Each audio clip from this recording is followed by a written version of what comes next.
Ending Israel's impunity is a moral, political, and legal imperative. Successive Israeli governments have given the Palestinian people only 3 options: displacement, subjugation, or death. These are the choices: ethnic cleansing, apartheid, or genocide. But our people are here to stay. That was Riyad Mansour, Palestine's representative to the United Nations, making his case on the illegality of Israel's occupation of Palestinian territory.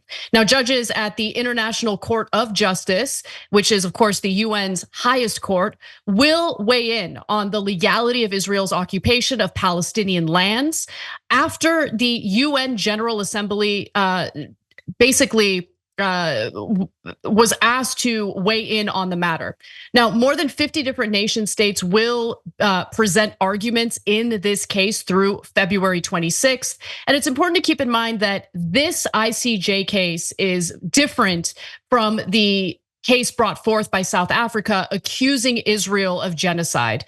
Not only that, this case has to do with all lands that are supposed to belong to Palestinians, including the West Bank, East Jerusalem, and the Gaza Strip, whereas the previous South African case before the ICJ mostly has to do with Israel's war on Gaza. With that said, let's talk a little bit about how this case came to be. So the ICJ's 15-judge panel has been asked to review Israel's occupation, settlement, and annexation, including measures aimed at altering the demographic composition, character, and status of the holy city of Jerusalem, and from its adoption of related discriminatory legislation and measures. Now, the judges are expected to take roughly 6 months to basically issue an opinion on this request, which also asks them to consider the legal status of the occupation and its consequences. Look, whatever the ICJ decides in this case, it's important to keep in mind that it's non-binding, but Palestinians are hoping that should the ICJ side with them, it could apply more pressure on Israel to end its siege on Gaza, end the brutal war on Gaza. Israel is not reacting well to this. For instance, they are not attending the hearings at all. Israel did, though, send a 5-page written statement published by the court on Monday in which it said an advisory opinion, that's what the ICJ would be handing down, an advisory opinion would be harmful to attempts to resolve the conflict because the questions posed by the UN General Assembly, they believe, were prejudiced. Netanyahu's office said in a statement on Monday that the hearings were an infringement on Israel's right to defend itself against existential threats and accused Palestinian officials of using the hearings to dictate the results of the diplomatic settlement without negotiations. Netanyahu is also very clearly committed to preventing the formation of a Palestinian state. Historically, he has done so. He has, in fact, also funded Hamas in an effort to do away with the credibility of the governing Palestinian body in the West Bank. And Israel's government also approved a declaration Sunday that says that the country won't recognize a Palestinian state. Benjamin Netanyahu said the decision came in light of remarks that have been heard recently in the international community about an attempt to unilaterally force a Palestinian state on Israel. I just want to clarify that based on international law, the Gaza Strip, the West Bank, East Jerusalem, they are recognized as Palestinian authority, part of Palestinians' territory, not that of Israel's, but Israel has continued to break international laws in building settlements in these territories while also controlling what goes in and out of Gaza, not just during this war, but well before the war as well. Cenk. So first to the speech that the Palestinian gentleman gave. Look, his points are inarguable. Israel is either saying leave, go into the Sinai Desert or another country. That's ethnic cleansing. That's the definition of ethnic cleansing. You can argue against words, but that's what you're left with. Or if you fight back, obviously that's terrorism and it's violence, so you'll be killed. And so Israel, America think that makes sense, and a lot of people think that makes sense. Okay, so you can't do that. You've got to have things, or you could just go with subjugation, apartheid, or whatever you want to call it. It's an occupation. Is it an occupation? That's the issue at hand, right? Well, what the hell else would it be? A day at the picnic? I mean, what are we talking about here? This is absurd. Does Israel control the borders? Yes. Do they control the water, power, electricity, the food, everything that gets into Gaza and the West Bank? Yes. Do they have police authority over it? Yes. Do they have military authority over it? Yes. Well, what the hell is it if it's not an occupation? What difference does it make what you call it? Look, if you want to tell yourself pretty little lies about like, oh no, I bet the Palestinians love being occupied. Plus they're savages who needed to be occupied, etc. You can tell yourself all sorts of lies, but you can't say it's not an occupation. So the last trick that they have is, oh, no. There was no Palestinian state to begin with because we prevented it, and we should. Now, UN gave Israel a state, and that's awesome, and the UN had every right to do that. But the UN cannot give the Palestinians a state. So you have to take one of those three awful, horrible options, because the only option that makes sense is a diplomatic one.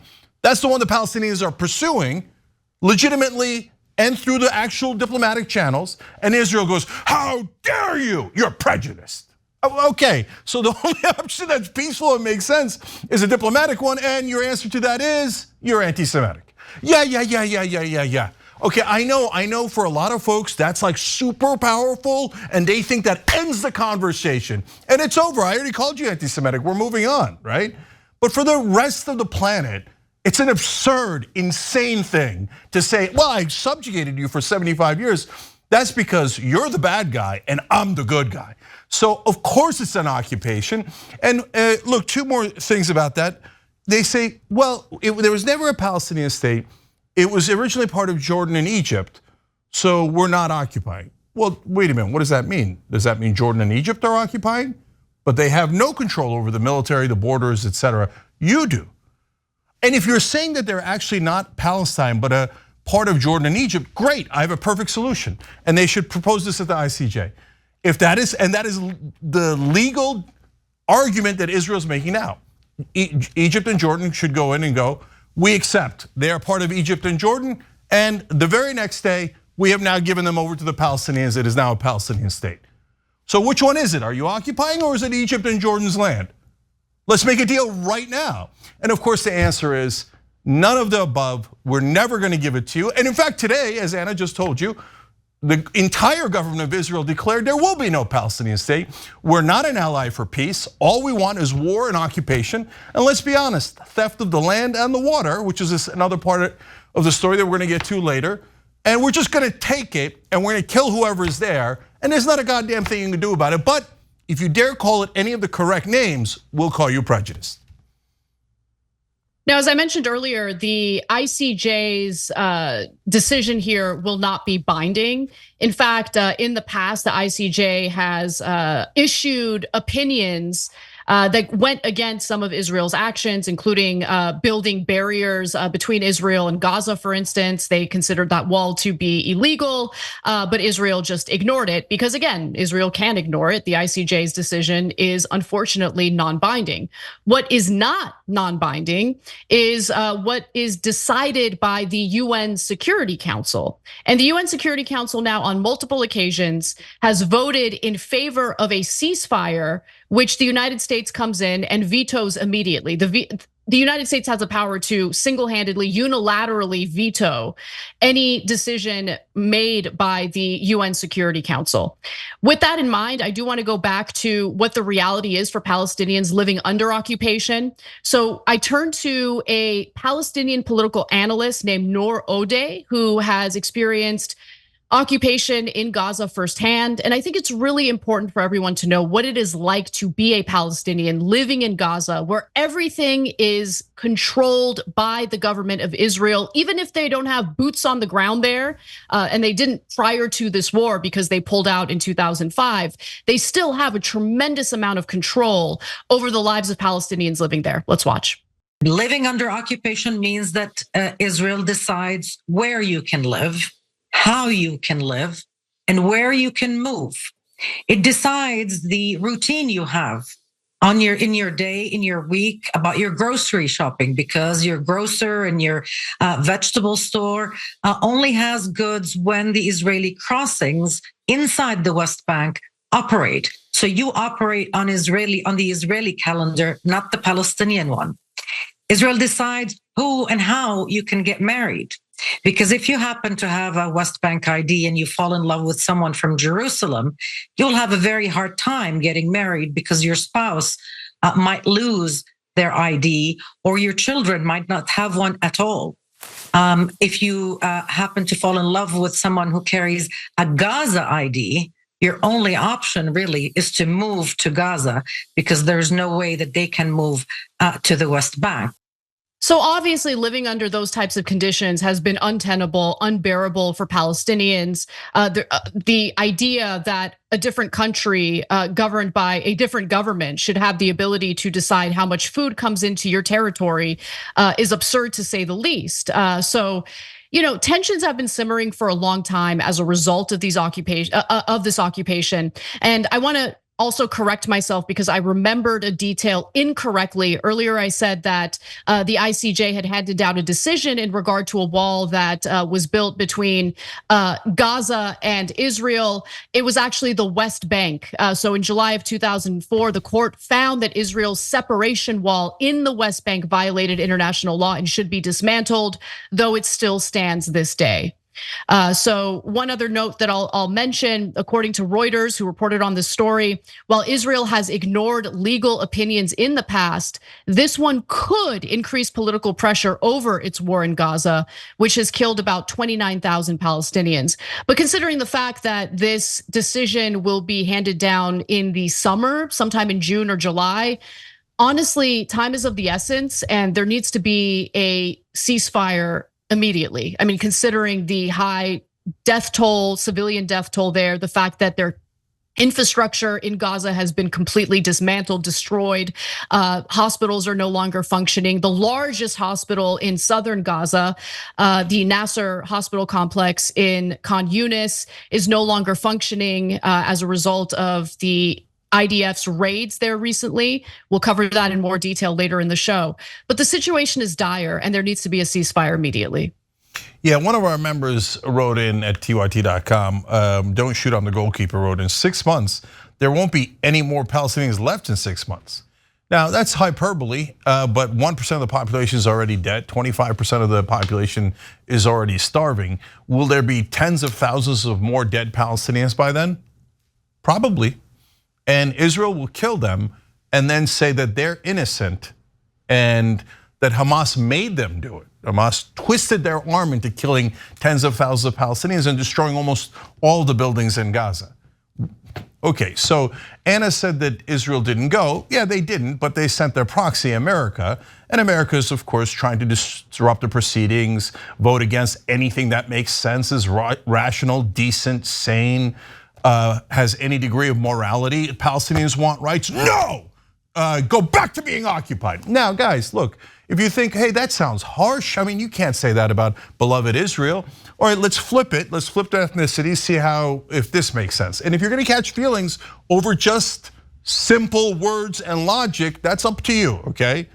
But if the Palestinians or Arabs or Muslims had been occupying Jews for 75 years and brutalizing them and humiliating them and killing them and murdering killing 29,000 people, mainly women and children that were Jewish, killing women and children over and over and over again, all while laughing their ass off going, it's an accident, we hoped it was another accident. And they're murdering those poor Jews. What wouldn't we do to save those Jews? And would we accept the idea, well, hey, Jews, it's not an occupation. We just changed the word, so it's okay. And you should know your role. Either you're gonna get driven into that Egyptian desert again in history, right? Or you're gonna accept that the Jews should be ruled by the Palestinians. The Arabs know that you guys are too dangerous and too violent. And besides which, we offered you a deal 20 or 25 years ago. You didn't take it, too late, subjugation forever. We would never accept that because we're decent human beings. And that pains me to even say out loud. Why doesn't it pain people when it's Palestinians. We can say it out loud about the Palestinians, and the American, brutal, awful, disgusting American government, in this case, can go and say, yeah, those Palestinians, they're dirt. They don't matter. We don't want to give them any rights. And we're gonna make sure that they are occupied for as long as it takes. And Israel just declared, no Palestinian state, only war and occupation. But the people who are occupied are the guilty ones. Again, imagine if they were Jewish. The Jews are guilty. They should be occupied. They should be killed. And they should never get their rights. We would go out of our minds, and justifiably so. But we're not going out of our minds for the Palestinians. In fact, we're the ones doing it to the Palestinians. Be honest. For once in your life, be honest. You don't think Palestinian lives matter at all if you're on that side of that equation. And so you can say, oh my God, my feelings were hurt because you said things that were obviously true. Okay, but that's just the fact of the matter. Those poor Palestinians are gonna get slaughtered. No one's gonna come to help them. And America's gonna be leading the charge of making sure that they never have any rights and are slaughtered to no end, but will pretend that Israel's our ally and a democracy and the good guys as they continue this slaughter. A few other things I need to mention because it's super important. Number one, last year at the Munich Security Conference, there was a lot of talk about the need to enforce international laws. Of course, the topic of discussion there was Russia's invasion into Ukraine. And obviously, I agree that international laws are incredibly important, whether it has to do with Russia and its invasion into Ukraine, or what if it has to do with how Israel is carrying out this war in Gaza. But there was no talk of Israel's war on Gaza during the Munich Security Conference this year.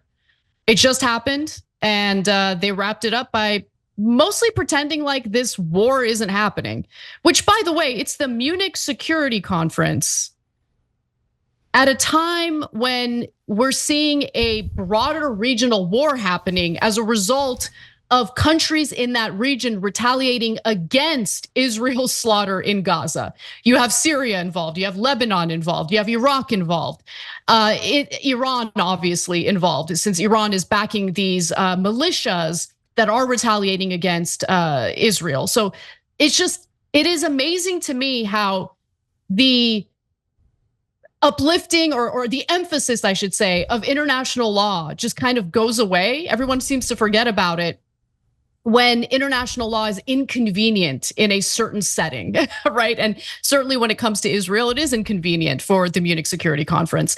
The other thing I wanted to just quickly mention is that Israel has granted gas exploration licenses in areas considered to be within Palestine's maritime boundary. Benjamin Netanyahu has issued 6 of those licenses in Palestinian territory. So I really don't think you can discount some of the financial purposes here, some of the business interests that play a role in what's happening in Gaza as well. And we'll do a lengthier story on that probably tomorrow. But the US, in response to the UN Security Council calling for an immediate ceasefire, has decided to respond to it by a temporary ceasefire, or with a temporary ceasefire, which I don't think Netanyahu is interested in any ceasefire. I don't think it's gonna happen, but we'll see how that plays out. The Security Council is set to vote on that Tuesday morning. Yeah, on the stealing of the, sorry, you can't say that if it's the state of Israel.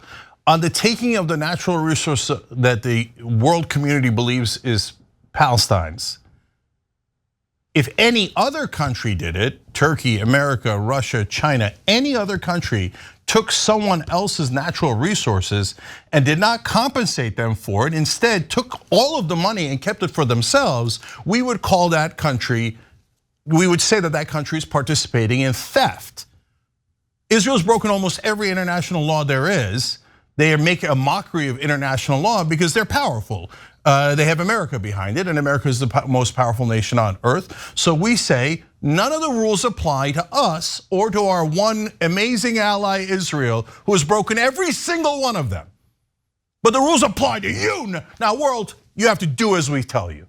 I mean, this is getting preposterous. And what do you want me to call the taking of the natural resource of the Palestinians in the water? They already gave the contracts out, like they own it. You think the Palestinians are gonna get it back? Is that, no, it's over. What do you want me to call it if you don't want me to call it theft? And is it me calling it theft or a taking or awful or illegal or whatever, or lovely? Oh, it's beautiful that they took Palestinian natural resources and gave them nothing. They just took it and they took the profit. What do you want me to call it? Or maybe the problem isn't the messenger. The problem is Israel's doing it in the first place, and we should stop Israel from doing that. Otherwise, it looks awful for Israel and America and doesn't help them at all. But if you want to enable really stupid actions that are deeply illegal and deeply immoral, that's on you, brothers and sisters. If you enjoyed this video, that's because of our members. They make us independent, they make us strong, and they make us honest. Become a member today by hitting the join button below.